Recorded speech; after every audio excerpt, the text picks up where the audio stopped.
Dans quelques instants, deuxième table ronde de la soirée intitulée « Caen innove ». On accueillera 3 nouveaux interlocuteurs, mais pour entrer dans le vif du sujet, on va regarder tout de suite un reportage de France 3 Normandie qui nous fait découvrir des innovations qui naissent ici, dans le campus Efficience. Voilà une affaire qui roule. Nous sommes sur le campus de l'Université des Sciences à Caen, en pleine effervescence toute la journée. Les étudiants y présentaient leurs drôles de joujoux qu'ils ont imaginés et créés de leurs mains. Des robots et des systèmes nomades. Ceux-là sont pilotés par la lumière. C'est de la mécatronique, savant cocktail d'électronique et de mécanique, made in Normandie et nulle part ailleurs. C'est une formation qui est unique en France. Unique en France, pourquoi? Parce qu'on fait le pont entre les applications mécaniques et les systèmes nomades. Pourquoi on fait ce pont-là? C'est parce que la voiture de demain, c'est un ensemble mécanique, puisque ça bouge, et pourtant qui est connecté au reste. Et donc on a besoin de toutes les compétences. Et aujourd'hui, on est la seule formation qui fait ce pont-là. On trouvera donc bientôt ces applications dans les transports ou la domotique. Et si ces futurs ingénieurs veulent les développer, ils seront les bienvenus ici, dans la pépinière d'un autre campus, Efficience, à Colombelles. Ici, l'entreprise Secure. Elle est entièrement dédiée aux technologies nouvelles. L'entreprise Green System est spécialisée dans toutes les approches, nouvelles approches énergétiques. En tout, 45 bureaux. On peut accueillir des entreprises qui sont fraîchement créées. On va leur apporter 2 services, une offre immobilière, donc on va leur proposer des bureaux, mais au-delà de ça, un coaching aussi personnalisé pour les booster et répondre à toutes leurs questions de jeunes entrepreneurs. On peut être jeune entrepreneur à tout âge et ici, pas de doute, on est bien dans le high-tech. Cette entreprise a inventé l'analyse automatique de votre comportement. Voilà, nous tenions à vous montrer ce beau reportage. Alors pour cette table ronde, nous accueillons Navin Alahari, qui est chercheur au Ganil, Pierre Fromstecher, qui est biologiste, et Bruno Dosser, qui est directeur de Relais Sciences. Alors, quelques éléments de réflexion quand même avant de lancer cette table ronde. Caen dispose de points forts en matière de recherche et de formation supérieure. Je crois que ça, tout le monde le sait, tout le monde le connaît. Grâce aux acteurs locaux et nationaux, ces points forts liés à l'activité économique ont donné naissance à un véritable écosystème qui favorise évidemment l'innovation. Avec Navin Alahari, nous allons parler du Ganil, bien sûr. Alors vous êtes arrivé ici en 2004 comme directeur de recherche. Mais avant, vous aviez appris votre métier en Inde, où vous avez été chercheur au BARC pendant près de 17 ans, c'est ça? Oui, c'est vrai. Je suis arrivé ici au Ganil parce que je voulais changer ma vie et faire le meilleur dans ma recherche. Ça, c'est pour moi, je ne vais pas venir en Caen, je vais venir au Ganil. Parce que Ganil, c'est une labo mondiale qui est très connue. Et pour ma recherche, il est le premier dans le monde. Moi, je travaille... Vous avez choisi Caen pour le Ganil? Oui, juste pour le Ganil. Of course, Caen, il est superbe aussi. Hein, mais... Oui. Ah bon, quand même, moi, je voulais vous le faire dire, parce que... Mais il y a le Ganil. Oui. Alors, c'est quoi? Parlez-nous du Ganil. Quand vous parlez du Ganil, vous avez des étoiles dans les yeux. Pour vous, c'est le nec plus ultra. Hein? Oui. Pour moi, c'est Ganil, c'est une usine de rêve qui peut-être changer votre vie demain. Pourquoi je dis ça? Parce que nous faisons les recherches fondamentaux. Ça veut dire beaucoup de gens pensent qu'il n'est pas utile. Ce n'est pas vrai, parce que toutes les inventions qui arrivent dans notre vie, par les nuclear power ou n'importe quoi, transistors, l'ordinateur, toujours, il est parce que les chercheurs ont besoin de quelque chose de très intéressant, ils jouent avec beaucoup de choses. Donnez-nous des exemples. Oui, comme... dites-moi un peu. Non, moi je dis les ordinateurs, il est là, le web par exemple. Oui. Il est parce que les chercheurs voulaient parler avec eux, échanger les données et tout comme ça. Sinon, par exemple, pour faire une chose plus concrète à Ganil. En Ganil, nous faisons les recherches fondamentales. Mais ici, nous avons besoin les détecteurs très sensibles. Par exemple, le détecteur gamma qui nous avons besoin maintenant, c'est le state of the art. Excuse-moi, ma français est très mauvaise, mais... Non, on suit. Avec ça, nous augmentons la sensibilité beaucoup. Et après, comme vous faites une radio, vous avez besoin moins de doses. Comme ça, il améliorez votre vie aussi. Comme ça, c'est possible pour parler toute la nuit, mais j'arrête maintenant. Le Ganil, il est unique pour vous, hein? Oui, c'est unique. Il n'y en a pas d'autres dans le monde. Non, il y a 4 grands labos comme ça, mais Pourquoi moi, je travaille, comme le monsieur a dit, 17 ans en Inde. J'ai aussi travaillé au Japon, aux États-Unis, les années sabbatiques. Mais je choisis Caen parce que Ganil est le meilleur pour notre recherche. Je ne parle pas comme ça parce que je suis de Ganil, mais... C'est un cri du cœur. Oui, exactement. Et un cri professionnel. Hein. Est-ce que le Ganil, il rayonne jusqu'à chez vous, en Inde? Oui, bien sûr. Si tu ne connais pas Ganil, tu es con. Hein. Ah. Eh ben voilà, ça a le mérite d'être clair. Merci de votre témoignage, en tous les cas. Et là, on a tout compris. Hein. Autre réaction, celle de Pierre Formstecher, qui est président du Cancéropole Nord-Ouest et qui, à ce titre, est chargé d'animer la recherche en Basse-Normandie. T'inquiète pas. Basse-Normandie, en Haute-Normandie, en Picardie et dans le Nord. Alors, on peut savoir quels sont les domaines d'excellence de Caen en matière de recherche sur le cancer. D'abord, un mot sur le Cancéropole. C'est une organisation territoriale, interrégionale, d'animation de la recherche sur le cancer. Et donc, ça existe depuis une dizaine d'années, depuis 2003. Et quand on a mis ce dispositif en place, il fallait identifier les équipes et ce qu'on pouvait faire pour développer une recherche qui aille plus vite vers le transfert vers le patient. L'idée, c'était d'aller de la recherche fondamentale à la recherche clinique, à l'application, à la recherche sur le médicament et ces choses-là. Donc, on a dû faire l'inventaire des forces et bâtir un peu nos programmes. Alors, on est parti sur des questions classiques concernant les tumeurs solides, les hémopathies, les traitements, la radiothérapie. Et puis, ça s'est développé. Et puis, j'ai trouvé à Caen des compétences nouvelles qu'on n'avait pas soupçonnées au départ et des nouveaux thèmes qu'on a développés, ce qui fait qu'à l'heure actuelle, sur le Cancéropole Nord-Ouest, on a 5 grands thèmes, ceux que je viens d'évoquer, les 3, et puis 2 thèmes complètement innovants qui se sont développés grâce au dynamisme et à l'inventivité de chercheurs canés. Il y en a un qui concerne l'épidémiologie du cancer et les inégalités sur le cancer. On a à Caen une équipe dirigée par le professeur Guy Launois qui est leader au niveau national, qui a développé des outils de mesure de ces inégalités sociales. On est dans une interrégion où on est frappé plus souvent et on meurt davantage du cancer qu'ailleurs. C'est le nord-ouest et l'est de la France ont ce triste privilège. On lutte contre ça, bien sûr. Et il faut comprendre, en sortant des hôpitaux, là où est la population, d'où viennent ces inégalités.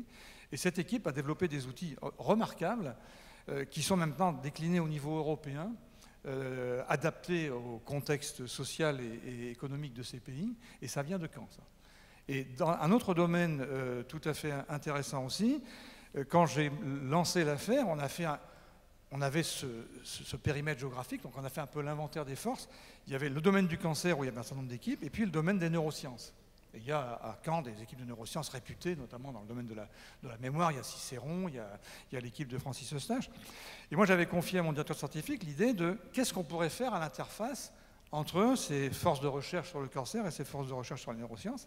Et puis ce qui est sorti, c'est ce qu'a proposé une jeune clinicienne à l'époque qui est devenue PUPH ensuite, Florence Joly au Centre François Baclès, qui a proposé de travailler sur troubles cognitifs et cancer. C'était quelque chose d'absolument nouveau. Ce sont des effets secondaires, entre guillemets, quand on entre dans une maladie aussi grave que le cancer, ça a bien sûr un retentissement psychique, psychologique. C'est un séisme hein, pour les personnes qui en sont frappées. Et ça peut se traduire par des troubles cognitifs qui vont durer ou pas, et qui longtemps étaient considérés par les médecins comme des troubles pas graves, à côté de la gravité de la maladie, et des troubles qui sont provoqués par les traitements, par la chimio, etc. Mais c'est devenu, avec les progrès sur le traitement du cancer, les gens qui survivent beaucoup plus longtemps, qui sont guéris ou qui ont des périodes, des années, la qualité de vie, c'est devenu important. Et cette équipe a été capable d'initier quelque chose là-dessus. Et alors, ce qui était intéressant, c'est que moi, je suis un fondu des approches interdisciplinaires, c'est qu'on a monté ça de manière interdisciplinaire. Avec l'approche clinique, les patients, le problème, qu'est-ce que c'est? On est allé voir l'équipe de Francis Eustache en disant « Mais Francis, tu es un spécialiste de la mémoire, tu travailles sur l'Alzheimer, est-ce que tu peux nous aider sur ce domaine ?» C'est ce qui a été fait. Et puis on a mis dans le jeu des équipes de biologistes. Et nous, le Cancéropole, on a soutenu ça parce qu'on pensait que c'était quelque chose d'intéressant, qu'il y avait une idée originale qui venait de nos amis canés. On a essayé de le vendre au niveau national, où là on fonctionne avec des tuyaux d'orgue. C'était pluridisciplinaire. Et donc ça passait dans un tuyau, on me disait « Mais là-dedans, il y a des choses qui ne nous intéressent pas. » Et donc, ça a été curieux de voir que cette affaire a été reconnue au niveau international avant d'être comprise au niveau national. Ouais. Et ça, c'était une initiative intéressante et qu'on a soutenue. Donnée importante. Voilà. Il était bon de le rappeler ce soir. Alors, quand accueillera prochainement un équipement très innovant qui s'appelle Arcade, hein, je suppose que cette implantation, elle est pas due au hasard. Absolument pas, même s'il a fallu une pugnacité extraordinaire des acteurs, aussi bien des collectivités territoriales. Hein, la région a soutenu le projet depuis le début, et puis mon collègue René Mefla, qui dirige le centre François Baclès, s'est battu là-dessus. On s'est intéressé à la question dès qu'on a vu que cette hadrothérapie pouvait être une nouvelle approche thérapeutique. Moi, j'ai des souvenirs d'il y a une dizaine d'années où on avait commencé à défendre le dossier au niveau national. Alors, au niveau national, il y avait deux projets un peu concurrents. Il y avait un projet lyonnais où il y avait de la compétence en physique, mais aussi en clinique sur l'application, l'utilisation d'outils. Et puis, il y avait Caen, où là, il y a la compétence technologique. C'est là.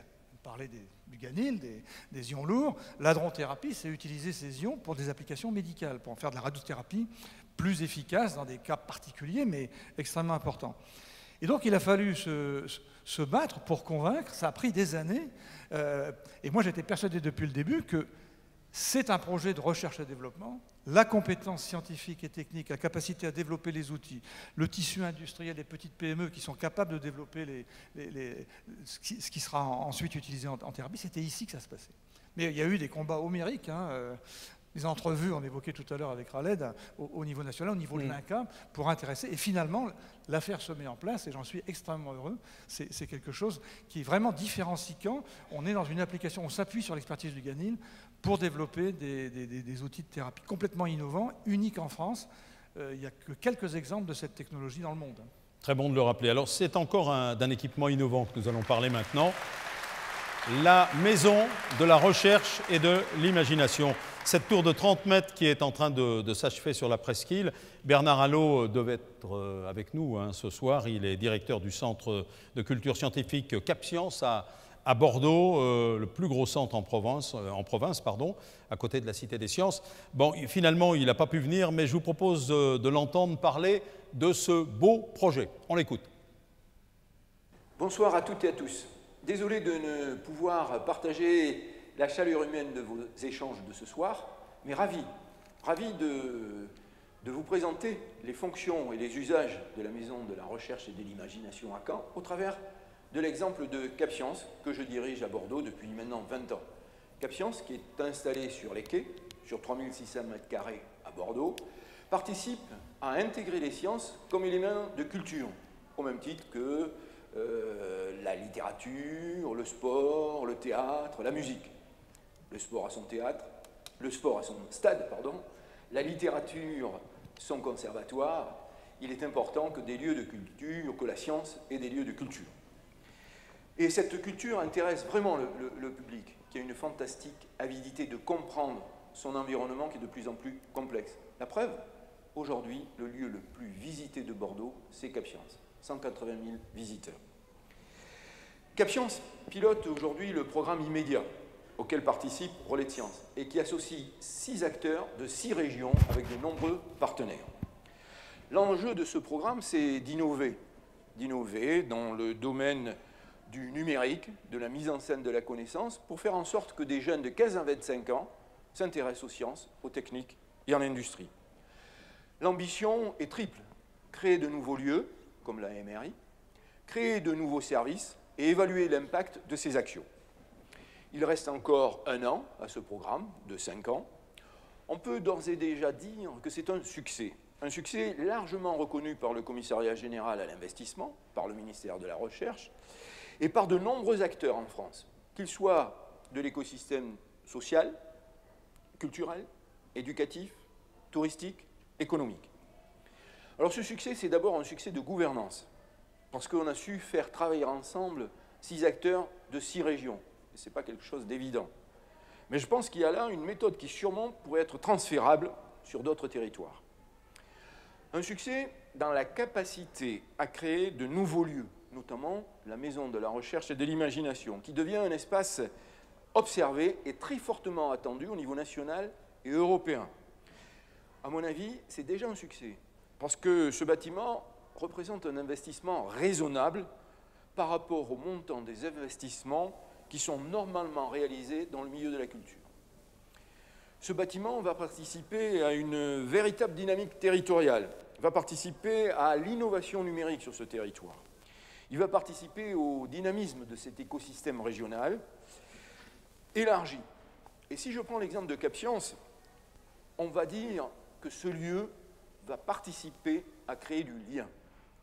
Et la MRI, comme CapScience, sont une véritable plateforme, un hub, qui rassemble et assemble des chercheurs, des industriels, des citoyens, pour permettre de valoriser des œuvres scientifiques, développer de la valeur économique et sociale autour des recherches, et je dirais, rendre le citoyen normand fier de son territoire. Tous les membres de nos équipes d'immédiat de ce programme des investissements d'avenir se retrouveront à la MRI en décembre 2015 pour le 4e séminaire national. Je vous souhaite à tous et à toutes une très belle soirée. Merci. Ah ouais, un nouvel axe là. Avec nous pour compléter cette information, Bruno Dosseur, qui est directeur de Relais Sciences, c'est l'homologue canet de Bernard Arnault. Croyez-vous que tout le monde est désormais convaincu de la puissance canaise en matière d'innovation? Oui, en matière d'innovation, si je prends simplement le champ de l'économie numérique et de l'innovation numérique, on a vu quelques images tout à l'heure sur le plan universitaire. On a un réseau de start-up particulièrement intéressant. Et ce que je relève particulièrement, parce qu'on y travaille beaucoup en ce moment, c'est l'agilité de cet écosystème, sa capacité, même sur un petit territoire au regard des grandes agglomérations comme Bordeaux, Toulouse et Grenoble qui sont nos partenaires, sa capacité à se mobiliser rapidement et à se connaître, à travailler ensemble. J'en veux pour preuve, à l'initiative de la région et du pôle de compétitivité sur les transactions électroniques sécurisées, la présence de la délégation canaise à la grand-messe du numérique à Las Vegas tous les ans aux États-Unis. On est la première délégation, la délégation de Caen, dans ce show international qui regroupe 220 000 participants. Et ça, c'est une expression vraiment de la visibilité de Caen à l'international sur l'innovation. Et puis, ce qui est très intéressant sur notre territoire, c'est que c'est un territoire d'usage. C'est un territoire, et la ville de Caen en particulier, est labellisé sur les applications mobiles sans contact. On est labellisé sur la Silver Economy. Et tout ça, ce sont des champs de développement économique pour l'avenir qui sont majeurs. Ce qui est très intéressant, c'est le contact avec la population pour travailler ces usages et faire en sorte que les technologies de demain soient vraiment des technologies portées par des besoins réels et non pas simplement en push technologique. Est-ce que Caen peut revendiquer la possession d'un véritable écosystème de recherche? Alors vous l'avez vu largement dans cette soirée, enfin, j'en ai des grands témoins à côté de moi et Pascal Buléon l'a bien rappelé tout à l'heure. Il y a une cinquantaine d'équipes de recherche dans cette région qui est vraiment une région de recherche. On a 1 millier de chercheurs et d'enseignants-chercheurs. Donc la dynamique de recherche, elle est incontestable, depuis la physique jusqu'aux sciences humaines et sociales. Donc on a vraiment quelque chose qui est très intéressant sur le plan du développement de la recherche. Il va me faire perdre aussi mes moyens. Et pourquoi c'est pas gagné? Mais je voudrais souligner, parce que de grands scientifiques l'ont montré à ma place, nous on a la chance de travailler au quotidien avec toutes ces équipes de recherche. Et tous les jours dans mon équipe, on découvre des chercheurs sur des sujets extrêmement variés et beaucoup ont des collaborations internationales à des niveaux absolument incroyables. Les Canets ne le savent pas assez, nous avons des laboratoires vraiment dans des connexions internationales très puissants, au-delà même du Ganil qui est celui qui est le plus évident. Et puis pour finir sur cette question de la rencontre entre la recherche et la culture, parce que c'est un petit peu mon dada, ce soir est inauguré le festival Interstice, qui est un festival qui croise les arts, les sciences et les technologies.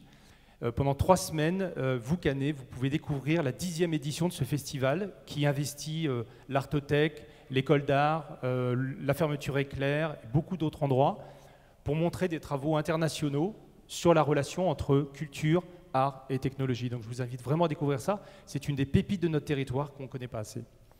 Merci. Merci messieurs, c'était clair, concis et complet.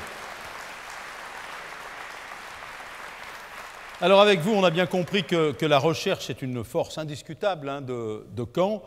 Mais pour s'en convaincre encore un peu plus, je vous propose un autre reportage sur une découverte faite dans un laboratoire canet. Eh oui, reportage. Dans ce ballon, j'ai à peu près 20 mg de cette molécule de donicopride. Quelques milligrammes, mais beaucoup d'espoir dans cette molécule créée ici, dans ce laboratoire canet. Le voici de près, ce donicopride. Il permettrait d'agir sur les symptômes de la maladie d'Alzheimer, mais aurait également des vertus curatives. Un patient atteint de la maladie perd la mémoire. Il voit son cerveau atrophié suite à la destruction de neurones. Plusieurs causes ont été identifiées. L'apparition de plaques séniles d'une part et la dégénérescence neurofibrillaire de l'autre. Notre molécule, le donécopride, va viser les plaques séniles en réduisant la formation de celles-ci et en promouvant à la place la formation d'une protéine qui, elle, est neuroprotectrice, et c'est donc un grand bénéfice que va pouvoir exercer ainsi la molécule. Le donécopride a été testé sur des souris. Elles sont curieuses et aiment les nouveaux objets. Leur comportement a permis de mesurer leur mémoire. Chez ces souris, nous avons pu augmenter leur performance de mémoire chez des animaux sains en prolongeant leur capacité de mémoire dans ce test caractéristique. D'autres essais ont été faits sur des souris transgéniques présentant des troubles assez proches d'Alzheimer. Les résultats sur leur cerveau ont été concluants, les plaques séniles ont été diminuées. Tout a été publié au journal de l'Académie des sciences des États-Unis. Reste à transformer cette molécule en médicament et c'est là que ça se complique. Il manque un ingrédient indispensable, l'argent, entre 800 millions et 1 milliard d'euros.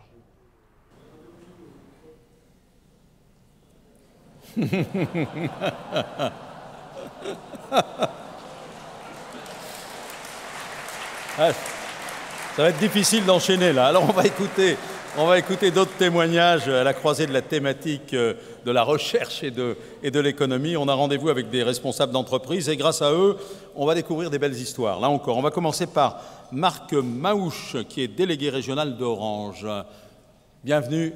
Bonsoir. Merci d'avoir attendu pour intervenir. Alors, il faut rappeler qu'Orange emploie 1710 salariés en Basse-Normandie, dont 300 chercheurs. Ces chercheurs travaillent au sein d'Orange Lab de Caen, c'est ça? C'est exactement cela.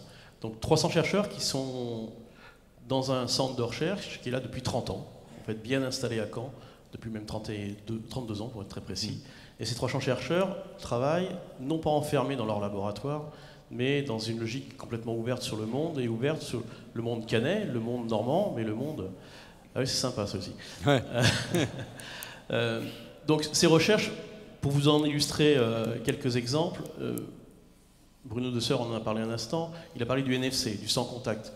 Vous savez que la ville de Caen, voilà, à travers les recherches qu'on a menées ensemble sur Caen avec les différents autres laboratoires publics comme privés, on a développé des services de paiement sans contact, de lecture sans contact. On a eu le parcours Guillaume le Conquérant dans la ville de Caen par exemple. Et tous ces services-là existent à travers le téléphone aujourd'hui parce qu'ils ont été inventés à Caen. Et ils ont été inventés à Caen parce qu'il y a une histoire, c'est l'histoire des 30 ans, c'est la carte à puce. La carte à puce, c'est aussi les gens d'Orange ou de France Télécom, ou du SEPT pour les plus anciens, ou comme dirait M. Mixando, voilà, le SEPT. Et donc ce service a appris à travailler sur les transactions sécurisées. De ces transactions sécurisées, aujourd'hui, on travaille sur la cryptographie, cryptologie des échanges. Donc comment crypter nos échanges de façon à ce qu'ils soient moins captables dans leur transport. On travaille aussi sur la cybercriminalité, non pas pour la développer, mais pour la contraindre et l'empêcher. Et donc voilà des exemples de recherche que nous faisons actuellement et qui profitent dans le monde entier. Ce qui est important peut-être de voir aussi, c'est que tout à l'heure on parlait de quel est l'endroit où il faudrait diriger la Normandie. On a eu un charmant philosophe qui nous a expliqué qu'on pouvait avoir des raisonnements hors sol, donc je vais essayer d'en avoir un. Nous pouvons faire un travail aujourd'hui, comme nous le faisons dans notre entreprise, à distance. De très nombreuses entreprises se réunissent à distance. Eh bien, il faut que vous sachiez qu'une partie des solutions de vidéoconférence, de webconférence, sont élaborées à Caen, dans notre centre de recherche. Voilà. Alors à Caen, c'est l'un des 8 centres qui sont installés en France. Alors c'est effectivement un des 8 centres installés en France. On a un travail en réseau avec les gens de Lannion, de Lanester, de Paris, d'Issy-les-Moulineaux, de Belfort et de Sophia Antipolis, mais aussi avec les laboratoires que nous avons au Japon, à Los Angeles. Et donc on a des laboratoires un peu partout. Je vous rappelle que Orange est un groupe mondial que j'aime appeler multilocal. Et donc notre attachement à la ville de Caen, oui, notre attachement à la ville de Caen, il est aussi parce qu'on est capable de faire travailler nos chercheurs canais avec leurs homologues partout dans le monde et partout en France. Et donc on a souvent des réunions, voilà, qui se font. Et donc on a, je crois, une dizaine de salles de visioconférence dans notre centre de recherche. Je ne voudrais pas être rabat-joie, surtout pas ce soir. Non. C'est sûr que ce genre de centre ne quittera jamais la Basse-Normandie. Et quand? Vous savez, si j'avais une annonce à faire aujourd'hui, oui. Je pense que l'ensemble de nos collaborateurs l'auraient déjà. Oui, je pense. Donc non, il n'y a bien sûr pas de projet de faire quitter le centre de Caen. Ouais, mais le Minitel, c'était pas mal. Ça ne vaut pas le Minitel. Il y a peu de temps qu'on n'a plus le Minitel, hein, parce que... Il n'y a pas très longtemps, parce qu'il y avait encore des gens qui s'en servaient. Il y avait quelques gens, oui, il y en avait encore. Quelques passéistes qui étaient sur le Minitel Rose, c'est encore. Pas nous, vous pensez à une autre société pour le Minitel Rose. Ah oui, d'accord. Ah, oui. Non, ce que je voulais rappeler, c'est que voilà, ce centre de Caen, il est bien implanté. Les Canets qui y travaillent sont là depuis longtemps, ils n'ont pas l'intention de s'en aller. Les nouveaux qui arrivent, ils trouvent une belle ville, et donc eux aussi ont l'intention d'y rester. On parlait des Rochambelles tout à l'heure, on en a quelques-unes de nos chercheurs qui courent. Voilà, on est parfaitement dans le tissu local. Petite information pratique, la ville de Caen sera équipée de fibres optiques en 2016, un peu à l'instar de Nice et de Paris. Vous confirmez? Alors, non seulement je confirme, mais en plus, c'est plus qu'une bonne nouvelle pour la ville de Caen. C'est une des 9 villes de France qu'Orange a choisi pour terminer le fibrage fin 2016. Et donc fin 2016, l'ensemble des Canets, professionnels ou particuliers, auront accès à la fibre 100%. Merci de nous confirmer cette information. Merci à vous.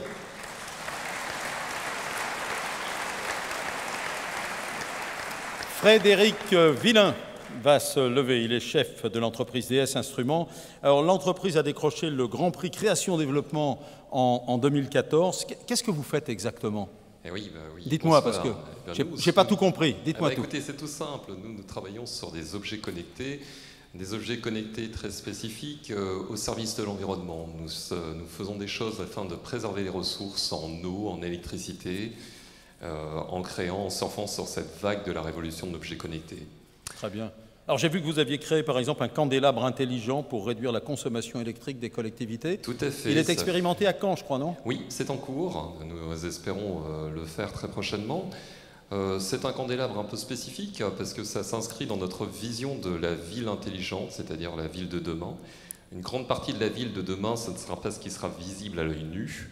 Et donc nous travaillons sur le candélabre, parce que le candélabre représente pour nous, dans l'histoire de la ville, le point d'ancrage. Nous le transformons en véritable phare de la ville, qui demain servira aux futurs citoyens villageois de la ville, en pouvant lui apporter le type d'informations sur la qualité, par exemple, des paramètres environnementaux qui l'entourent, la mieux appréhender. Nous apportons en fait une dimension nouvelle à la ville, dimension qui peut aller, par exemple, à l'environnement sonore de la ville, à toute heure, appréhender ce genre de choses. Et ouais. Effectivement, et c'est ce genre de choses.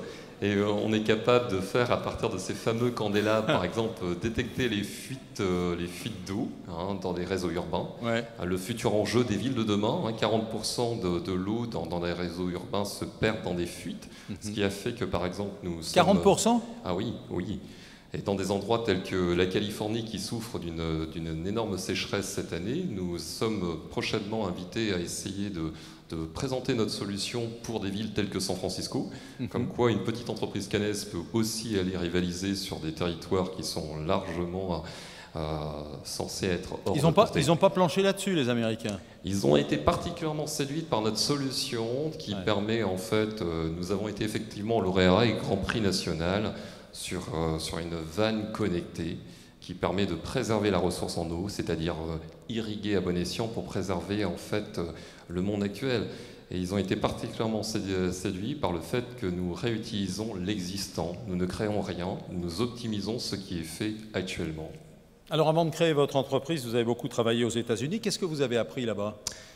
La pugnacité, le boulot, qu'est-ce que vous avez appris? Pas seulement, j'ai eu la chance de connaître les années aux États-Unis avant le 11 septembre, avant ces événements, ce qui était très particulier. Moi, j'ai immigré aux années sur la fin de Clinton, avec l'avènement d'un vice-président qui était Al Gore, qui arrivait à l'époque à postuler une certaine vision du monde très particulière. Ce que j'ai surtout appris aux États-Unis, en fait, dans des coins de Boston, c'est que tout est possible. Vous avez beau être tout petit, jeune start-up, l'histoire a montré l'apparition des grands géants tels que Google, Facebook à l'heure actuelle ne remonte que sur 20 ans, moins de cela. Donc c'est un monde en perpétuelle disruption et il est important qu'on s'y inscrive continuellement. Pourquoi est-ce que vous avez... Dernière question plus sérieuse. Pourquoi est-ce que vous avez décidé de vous installer à Caen? Dites-moi. Eh bien, j'ai été recruté à mes retours par un grand groupe de semi-conducteurs qui était implémenté sur l'agglomération caennaise. Et effectivement, je pensais y rester que temporairement, sur Caen. La suite a montré que j'y suis depuis 8 ans. L'envie de réaliser ce que, un peu mon rêve américain de création de jeunes startups technologiques, je pense que Caen est parfaitement adapté avec on a eu un très très bon support de la région avec ce côté de vouloir innover en perpétuel. Je pense qu'aujourd'hui on a les moyens, même en étant à Caen, d'essayer de rêver et de pourquoi pas de partager ce rêve américain. Très beau message. Merci à vous en tous les cas. Je vous en prie.